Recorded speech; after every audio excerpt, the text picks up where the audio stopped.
बिस्मिल्लाहिर्रहमानिर्रहीम। अस्सलामु अलैकुम। मिस्र के अंदर बहुत ही पुराना और वसी गांव था। इस गांव पर कई सरदारों ने हुकूमत की और खुशकिस्मती से इस गांव पर मुनसिफ सरदार ही सरदारी करता। और इसके पीछे सबसे बड़ी वजह यह थी कि इस गांव के लोग इंसाफ पसंद और रहम दिल थे। इनके इंसाफ पसंदी और रहम दिली की वजह से ही इनका सरदार भी हमेशा मुनसिफ रहा। इसी गांव के अंदर एक औरत थी जिसका नाम शमा था। वो शमा एक अमीरो कबीर और रईस औरत थी और कोई नहीं जानता था कि वो औरत कहाँ से आई और इसका शौहर कहाँ है, इसके बाल बच्चे कहाँ हैं भी या नहीं। कोई कुछ नहीं जानता था। वो पिछले 5 सालों से इस गांव के अंदर रह रही थी, लिहाजा कभी किसी ने इससे पूछने में ये दिलचस्पी जाहिर नहीं की कि आखिर वो कहाँ रहती है और इसका बाकी खानदान कहाँ गया। और इसकी सबसे बड़ी वजह यह थी कि इस औरत का रवैया, इसकी बातों का अंदाज और इसकी हरकत बहुत ज्यादा मुख्तलिफ थी। और यही वजह थी कि सारे गांव वाले इससे दूर रहते थे। लेकिन 4 साल गुजरने के बाद एक दिन बाजार लोगों से खचाखच भरा हुआ था। ईद के दिन करीब आ रहे थे, लिहाजा लोग मामूल से ज्यादा खरीदारी कर रहे थे। असर की नमाज का वक्त हो रहा था। वो औरत बाजार के अंदर अपने घोड़े पर सवार होकर आई और सरेआम बाजार के अंदर ऐलान किया, कौन है वो नौजवान जो एक रात के लिए मेरे साथ चलना चाहेगा। ये ऐलान सुनते ही पूरे बाजार के अंदर हलचल मच गई। सब लोग इस औरत की तरफ देखने लगे और एक दूसरे से सवाल पूछने लगे कि ये कौन है, कहाँ रहती है। तो इस बाजार में मौजूद इसके गांव के चंद लोगों ने कहा, ये हमारे गांव के अंदर रहती है। इसकी हरकत पहले ही बड़ी अजीबो गरीब थी, लेकिन आज तो इसने हद कर दी। आखिर ये क्या करना चाहती है। सब लोग इस औरत को गालियां देने लगे, लेकिन किसी ने इससे ये नहीं पूछा कि आखिर सरेआम बाजार के अंदर ये काम करने की वजह क्या है। फिर इस औरत ने आवाज लगाई और कहा, कौन है वो नौजवान जो मेरे साथ चलना चाहेगा और एक रात के बदले मैं उसको 1000 सोने के सिक्के इनाम में दिए जाएंगे। और एक रात के बदले में उसको 1000 सोने के सिक्के इनाम दिए जाएंगे।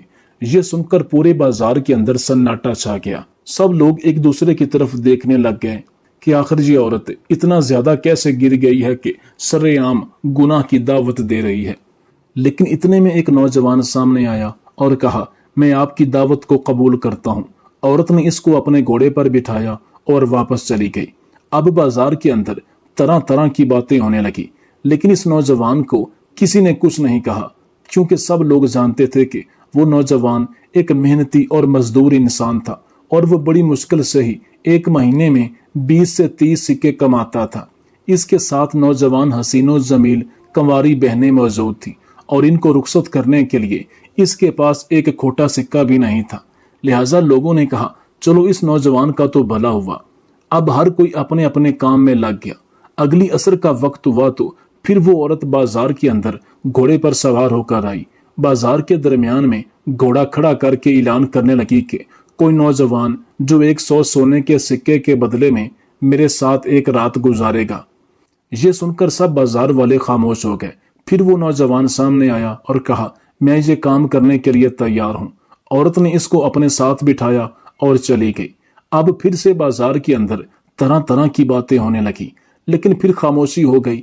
सब लोग अपने अपने कामों में मशगूल हो गए। वक्त गुजरता रहा और तकरीबन औरत को ये काम करते हुए 2 माह गुजर चुके थे।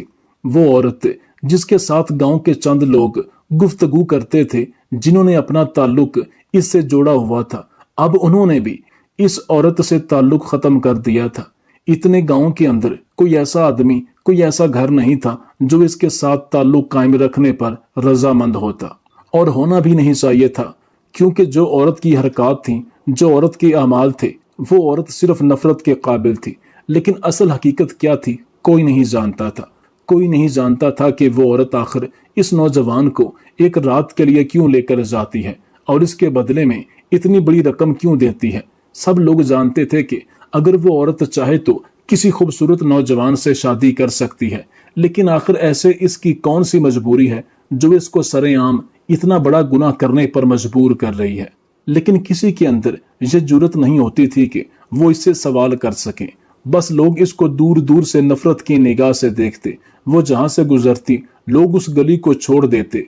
लोग इसे सिर्फ गालियां ही देते, لیکن اس نے کبھی کسی کو کچھ نہ کہا، کبھی کسی کے ساتھ زبان درازی نہ کی، بس آتی، ہر روز عصر کے بازار کے اندر ایک نوجوان کو لے کر چلی جاتی اور صبح اس نوجوان کو اپنا انعام دے کر رخصت کر دیتی۔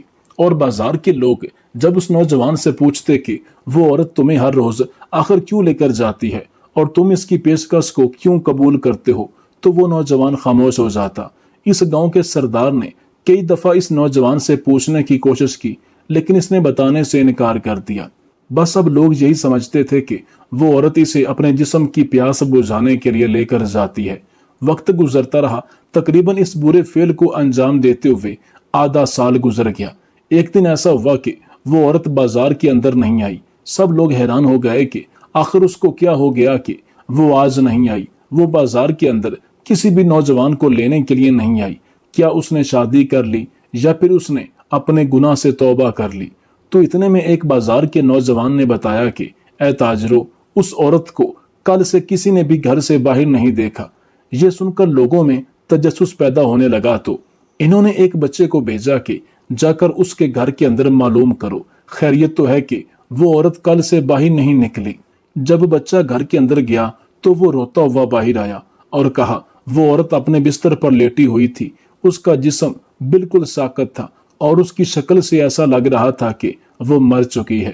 گاؤں والے دوڑتے ہوئے گئے اور جب اسے دیکھا تو وہ عورت مر چکی تھی، لیکن کسی نے اس عورت کو ہاتھ لگانا تک مناسب نہ سمجھا۔ سب لوگ بس یہی کہتے ہوئے وہاں سے واپس آ گئے کہ اس دھرتی سے اتنا بڑا بوجھ ہٹ گیا۔ یہ اور دن زندہ رہتی تو شاید اپنے لیے اور گناہ کماتی۔ بس اچھا ہو گیا کہ یہ اس دنیا کو چھوڑ کر چلی گئی، اب یہ سیدھا جہنم میں جائے گی۔ بس لوگ یہ باتیں کہتے ہوئے وہاں سے واپس آ گئے۔ حتیٰ کہ 2 دن گزر گئے، کسی نے اس عورت کی میت کو ہاتھ تک نہیں لگایا، بس اس کو صرف گالیاں ہی دیتے رہے۔ 2 دن کے بعد ایک رات امام مسجد اپنے بستر پر آرام فرما رہے تھے کہ اچانک اسے خواب میں ایک حکم ملا کہ آپ کے گاؤں کی فلاں عورت جو کہ 2 دن پہلے اس دنیا کو چھوڑ کر جا چکی ہے، اے امام صاحب، یہ تمہارے ذمہ کام لگایا جا رہا ہے کہ تم اس عورت کو غسل دلواؤ اور اس کی نماز جنازہ پڑھانے کے بعد اس کو قبر کے اندر دفن کراؤ۔ اس کے بعد وہ بزرگ امام صاحب کے خواب سے غائب ہو گیا۔ امام صاحب کی آنکھ کھلی تو صبح سویرے ہوتے ہی امام مسجد نے گاؤں والوں کو سارا ماجرا سنایا۔ چونکہ گاؤں والے امام مسجد پر آنکھ بند کر کے بھروسہ کرتے تھے، لہٰذا انہوں نے امام صاحب کا ساتھ دینے کی کوشش کی۔ لیکن یہ سوال سب لوگوں کے دماغ میں موجود تھا کہ جو عورت ساری زندگی گناہ کماتی رہی، سرے عام بازار میں سے نوجوان کو لے کر جاتی اور ساری رات اس کے ساتھ گزارتی، جس کا گھر نہیں تھا بلکہ فحش خانہ تھا، آخر اس عورت کی نماز جنازہ پڑھنے کا کیوں حکم دیا گیا؟ یہ سوال لوگوں کے دلوں میں پیدا ہو چکا تھا کہ آخر اس عورت کی ایسی کون سی نیکی تھی جو اللہ کو اتنی پسند آ گئی۔ وقت گزرنے لگا اور یہ سوال پورے گاؤں کے اندر پھیل گیا، حتیٰ کہ اس گاؤں کے امام مسجد نے یہ فیصلہ کر لیا کہ اس معاملے کی مکمل تحقیق کی جائے، کیونکہ جب اس عورت کا نماز جنازہ ادا کیا تو اس نماز جنازہ کے دوران اسے ایسا محسوس ہو رہا تھا کہ جیسے وہ کسی بڑے ولی اللہ کا نماز جنازہ پڑھا رہا ہو۔ اس کے دل کو اطمینان مل رہا تھا، دلی سکون مل رہا تھا، اور وہ حیران تھا کہ جس کو گاؤں والے اتنا بدکار سمجھتے ہیں وہ اتنی نیک عورت نکلی، اور آخر اس کی ایسی کون سی نیکی اللہ کو پسند آ گئی۔ اب امام مسجد نے پورے گاؤں کے اندر اس عورت کے بارے میں معلوم کرنا شروع کر دیا، لیکن حیرانی کی بات یہ تھی کہ جس بھی آدمی سے پوچھتا بس وہ اس عورت کے بارے میں صرف زہر اگلتا۔ یہ دیکھ کر امام مسجد بڑا حیران ہو گیا، اور ایک دن پریشانی کے عالم میں وہ ایک پہاڑ کی چوٹی پر بیٹھ گیا اور اللہ سے دعا کرنے لگا، اے میرے مالک، اے میرے پروردگار، اپنی اس نیک بندی کے کردار پر لگے داغ کو دنیا پر واضح کر دے، کوئی ایسا ذریعہ پیدا کر دے کہ اب لوگ اس کو بدکار کہہ کر نہ پکاریں۔ وہ یہ باتیں کہہ رہا تھا کہ اتنے میں ایک قافلہ گزرا، اور اس قافلے کے آگے ایک مرد مجاہد گھوڑے پر تیز رفتاری کے ساتھ آ رہا تھا۔ قافلے کو دیکھ کر وہ پہچان گیا کہ یہ قافلہ کسی بڑے جنگجو کا ہے، لہٰذا وہ دوڑتا ہوا اسی وقت اس قافلے کے قریب آیا اور آ کر گھوڑے کے سامنے کھڑا ہو گیا۔ لیکن جب گھوڑے میں سے وہ مرد مجاہد اترا تو یہ دیکھ کر امام مسجد کے پیروں تلے زمین نکل گئی۔ وہ کوئی اور انسان نہیں تھا बल्कि उस वक्त के सल्तनत का सुल्तान सलाहुद्दीन अय्यूबी था। सुल्तान ने पूछा, ए इमाम साहब, आखिर ऐसी कौन सी बात है जिसने आपको तेज रफ्तार घोड़े के आगे आने पर मजबूर कर दिया? तुम जानते हो कि ये घोड़ा तुम्हें कुचल भी सकता था। इमाम ने कहा, हुजूर, बेशक ये घोड़ा मुझे कुचल सकता था, लेकिन जिस इंसान का ये घोड़ा है वो घोड़ा मुझे कभी भी बेगुनाह नहीं कुचल सकता। ये सुनकर सुल्तान ने कहा, बताओ तुम्हारा मसला क्या है? तो इसने कहा, सुल्तान मुअज्जम, मेरे पास एक बड़ा मसला है, लिहाजा मुझे थोड़ा सा वक्त चाहिए, मैं आपको तफसील से बताना चाहता हूँ। सुल्तान सलाहुद्दीन अय्यूबी ने इस काफिले को रोकने का हुक्म दिया और इसे एक वादी के अंदर ले गए। दरख्त के साए के नीचे सुल्तान ने इसे बिठाया और इमाम मस्जिद ने सुल्तान सलाहुद्दीन अय्यूबी को मुकम्मल वाकया बताया कि किस तरह एक औरत सरेआम बाजार के अंदर ऐलान कर दिया करती कि जो आदमी मेरे साथ एक रात गुजारेगा उसको इनाम में 100 सिक्के मिलेंगे। वो काम इसने अपनी मौत तक भी न छोड़ा। और इसके अलावा कोई भी आदमी, कोई भी शख्स, कोई भी औरत उस औरत की कोई भी अच्छाई बयान नहीं करती। लेकिन हुजूर, जब इसकी मौत हुई तो मुझे ख्वाब के अंदर एक बुजुर्ग ने मुझे ये हुक्म दिया कि इमाम साहब, ये तुम्हारे जिम्मे काम लगाया गया है और तुमने इसको मुकम्मल करना है। हुजूर, मैंने अपना फर्ज तो पूरा कर दिया, लेकिन ये सवाल अभी तक मेरे दिल में मौजूद है और मैं चाहता हूं कि ये राज अब लोगों के सामने आ जाए। ये सुनकर सुल्तान सलाहुद्दीन अय्यूबी रहमतुल्लाह अलैह ने हुक्म दिया कि अभी और इसी वक्त 5 सिपाही उस औरत के घर की तरफ रवाना कर दिए जाएं। सुल्तान के हुक्म के मुताबिक 5 सिपाही उस औरत के घर पहुंचे और इसके घर की तलाशी करने लगे। पूरे घर की तलाशी ली गई, लेकिन इस घर के अंदर कोई ऐसी चीज ना मिली जिसे देखकर यह साबित हो जाए कि वो औरत कोई नेकूकार थी, बल्कि दुनिया की हर आसाइश की चीजें मुयस्सर थी। जब सिपाही ने पूरे घर की तलाशी कर ली तो इतने में एक चिट्ठी जो कि उस औरत के सरहाने के अंदर मौजूद थी वो सिपाही के हाथ लग गई और वो इसने चिट्ठी उठाई और सुल्तान के पास ले आया। जब सुल्तान ने उस चिट्ठी को खोला तो सुल्तान की हैरत की इंतहा न रही। उस चिट्ठी के ऊपर अनाज और इसके अलावा जिंदगी के रोजमर्रा इस्तेमाल की बहुत सी अशिया की फहरिस्त तैयार थी और इस पर बहुत बड़ा हिसाब लिखा हुआ था। ये देखकर सुल्तान सलाहुद्दीन अय्यूबी हैरान हो गए कि आखिर वो औरत इतना ज्यादा अनाज क्या करती थी, क्योंकि चिट्ठी पर एक ही रात में 20-20 बोरियां अनाज खरीदने का रिकॉर्ड मौजूद था। ये देखकर सुल्तान हैरान हो गए, लेकिन सुल्तान की समझ में नहीं आ रहा था कि आखिर इस चिट्ठी का मतलब क्या है। इतने में सुल्तान के दिमाग में ख्याल आया और सुल्तान ने हुक्म दिया कि अभी और इसी वक्त उस नौजवान को तलाश करके लाया जाए। वही नौजवान इस बारे में हकीकत बताएगा कि आखिर वो औरत इसको अपने घर के अंदर क्यों लेकर जाती थी और इसके साथ क्या करती थी। क्या वो ऐसा करती थी जैसा हम समझ रहे हैं या इसके बिल्कुल बरक्स था। तो इस इमाम मस्जिद ने कहा, हुजूर, उस नौजवान को बुलवाने का कोई फायदा नहीं, क्योंकि वो कुछ भी नहीं उगलेगा। सुल्तान ने कहा, जब वक्त आ जाएगा तो कोई राज नहीं रहता। सुल्तान के हुक्म पर उस नौजवान को सुल्तान के सामने हाजिर किया गया तो उसने सुल्तान सलाहुद्दीन अय्यूबी को सब कुछ बताने से इनकार कर दिया। इसने कहा, सुल्तान मुअज्जम, ये एक राज है और इस औरत ने मुझे कहा था कि ये राज कभी किसी के सामने अफशा नहीं होना चाहिए। ये सुनकर सुल्तान ने कहा, आखिर ऐसा कौन सा राज है जो तुम वाजे नहीं कर सकते? क्या तुम इस बात पर राजी हो कि उस औरत के मरने के बाद भी लोग उसको बदकार कहकर पुकारते रहें? क्या वो औरत बदकार थी तो फिर तुम इस राज को राज ही रहने दो। ये सुनकर इस नौजवान ने कहा, नहीं हुजूर, वो औरत बदकार नहीं थी। ये सुनकर सुल्तान ने कहा, फिर असल माजरा क्या है? वो औरत तुम्हें रात को क्यों लेकर जाती थी और इसके बदले में तुम्हें सोने के सिक्के क्यों अदा करती थी? तो इस आदमी ने अपने कंधे से कपड़ा हटाया तो इसके कंधे के ऊपर बड़े बड़े निशानात बने हुए थे। ये देखकर सुल्तान ने कहा, ये क्या है? इसने कहा, हुजूर, जिस औरत को गांव वाले बदकार कहकर पुकारते थे, उसको गलत समझते थे, वही औरत हर रात मुझे बहुत ज्यादा मिकदार में गंदम ला कर देती और कहती कि जाओ और कबीले के अंदर मालूम करो, जिस घर के अंदर अगली सुबह के लिए अनाज मौजूद नहीं है, उस घर के दरवाजे पर अनाज और खाने पीने की अशिया रख कर आओ। और हुजूर, मैं हर रात जब इसके साथ आता तो मैं सारी रात अपने कंधे पर अनाज लादता और हर गरीब के दरवाजे पर दे आता। और सुल्तान मुअज्जम, जिस औरत को लोग बदकार कहकर पुकारते थे وہ عورت ساری رات عبادت کرتی اور میں اس کا رزق غریبوں میں تقسیم کرتا تھا، اور حضور یہی وجہ تھی کہ میرے جسم پر اتنے زیادہ نشانات پڑ گئے، کیونکہ میں کئی عرصے سے اس عورت کے لیے کام کر رہا تھا، اور یہ راز اس نے مجھے کہا تھا مرنے کے بعد بھی لوگوں تک نہیں آنا چاہیے۔ وہ چاہتی تھی کہ جب تک لوگ مجھے بدکار کہہ کر پکاریں گے، اللہ تعالیٰ مجھے لوگوں کی ان گالیوں کی وجہ سے اور اجر دے گا۔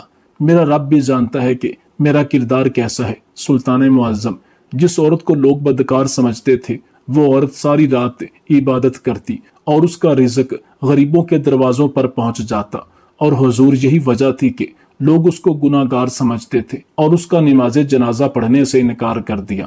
لیکن وہ اللہ کے ہاں اتنی پیاری تھی کہ اللہ نے خود حکم دیا کہ اس کا نماز جنازہ پڑھایا جائے۔ جب معاملہ سارے گاؤں والوں کے سامنے آیا تو سب لوگوں کے پیروں تلے زمین نکل گئی، اور انہوں نے سجدے میں گر کر اللہ سے معافی مانگی اور کہا، اے میرے مالک، تو ہی سب سے بہتر جانتا ہے۔ سلطان صلاح الدین ایوبی کی بہادری اور امام صاحب کی عقل مندی کی وجہ سے اس عورت کے کردار پر لگا ہوا داغ ہمیشہ ہمیشہ کے لیے دھل گیا، اور پورے قبیلے میں یہ پیغام واضح ہو گیا کہ کسی بھی شخص کی ظاہری نیکی یا بدی کو ہرگز نہیں بھانپنا چاہیے، کیونکہ نیتوں کا حال تو اللہ بہتر جانتا ہے، اور تم میں سے سب سے بہتر وہی ہے جس کی نیت نیک اور انسانوں کی فلاح کی ہے۔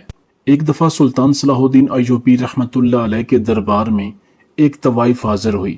سلطان نے اس سے آنے کی وجہ پوچھی تو اس طوائف نے کہا کہ میرا نام ماروی ہے، اور میں قبیلہ رکام سے ایک خاص کام کے سلسلے میں آپ کے پاس حاضر ہوئی ہوں۔ سلطان نے کہا، فرمائیے، میں آپ کی کیا خدمت کر سکتا ہوں؟ تو ماروی نے کہا کہ سلطان معظم، آپ مجھے یقیناً نہیں جانتے، کیونکہ میں جس قبیلے سے آئی ہوں وہ مصر کے آخری کنارے پر واقع ایک چھوٹا سا قبیلہ ہے۔ پھر ماروی نے نم آواز کے ساتھ سلطان کو مخاطب کرتے ہوئے کہا کہ حضور، میں حج کی سعادت حاصل کرنا چاہتی ہوں، اور اگلے ہفتے میں حج کرنے جا رہی ہوں۔ سلطان نے کہا، یہ تو بہت سعادت والی خبر ہے، اللہ آپ کا حج قبول کرے اور آپ کو اللہ تعالیٰ کی خوب نعمتیں رحمتیں سمیٹنے کا موقع ملے۔ ماروی نے کہا کہ سلطان معظم، دراصل بات یہ ہے کہ میں پیشے کے لحاظ سے ایک طوائف ہوں۔ ماروی کے یہ الفاظ سنتے ہی سلطان کی آنکھوں میں سرخ پن واضح نظر آنے لگا۔ سلطان ایک دم سے اپنی نظریں اس کے چہرے سے ہٹا چکے تھے۔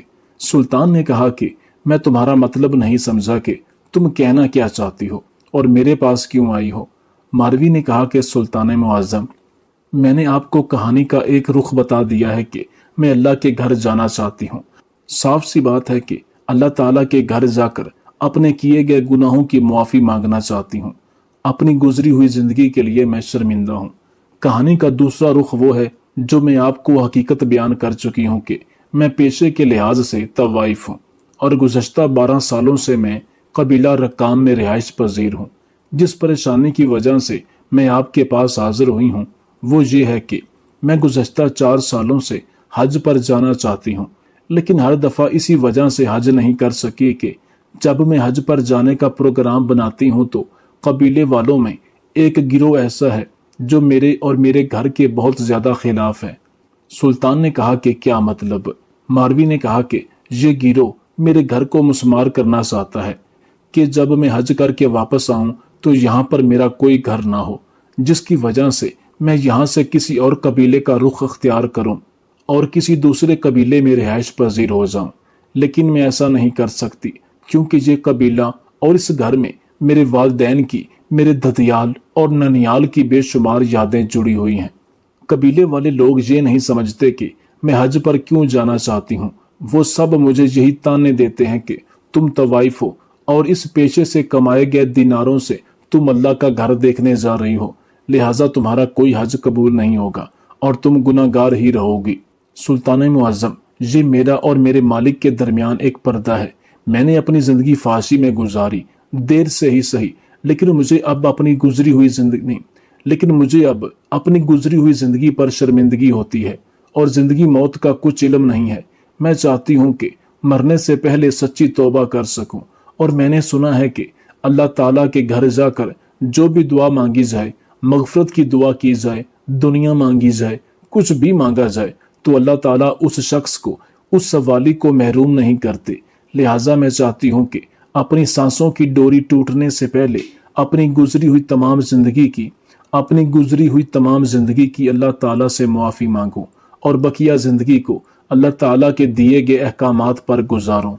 आपसे सिर्फ ये गुजारिश है कि वो मेरा घर बेशक एक छोटा और कच्ची ईंटों से बना हुआ पुराना सा मकान है, मैं उसे हरगिज मुस्मार नहीं करवाना चाहती। आपके आगे इल्तिजा है कि मेरे उस घर को कुछ ना हो। आप कोई ऐसे इकदामात करें कि मेरे घर को वो गिरो नुकसान ना पहुंचाए। सुल्तान सलाहुद्दीन अय्यूबी मारवी तवाइफ की बातें सुनकर यकदम परेशान से हो चुके थे। इन्हें समझ नहीं आ रही थी कि मैं ऐसा क्या करूं कि मुझसे कोई गुनाह सरजद ना हो जाए। सुल्तान ने जब मारवी की आंखों में देखा तो सुल्तान को ऐसा मालूम हुआ कि जैसे माही मछली पानी में जाने के लिए बेताब होती है, वैसे ही मारवी हज पर जाने के लिए तड़प रही है। सुल्तान ने यह फैसला किया कि मारवी को इस अजीम सादत की नेमत से महरूम नहीं किया जा सकता। कोई भी शख्स नेकूकार है या गुनाहगार है, ये अल्लाह और उस शख्स का मामला है। हम कौन होते हैं किसी का फैसला करने वाले? ये अल्लाह और बंदे के दरमियान एक पर्दा है। मौलिक लिखता है कि सुल्तान सलाहुद्दीन अय्यूबी ने कहा कि अगर मारवी हज पर जाने से रह जाएगी तो इसका गुनाह मुझ पर भी जरूर आयद होगा, क्योंकि अगर 10 नमाजी और मुत्तकी हज पर ना जा सके तो शायद जन्नत की आबादी में कोई कमी वाक़ ना होगी।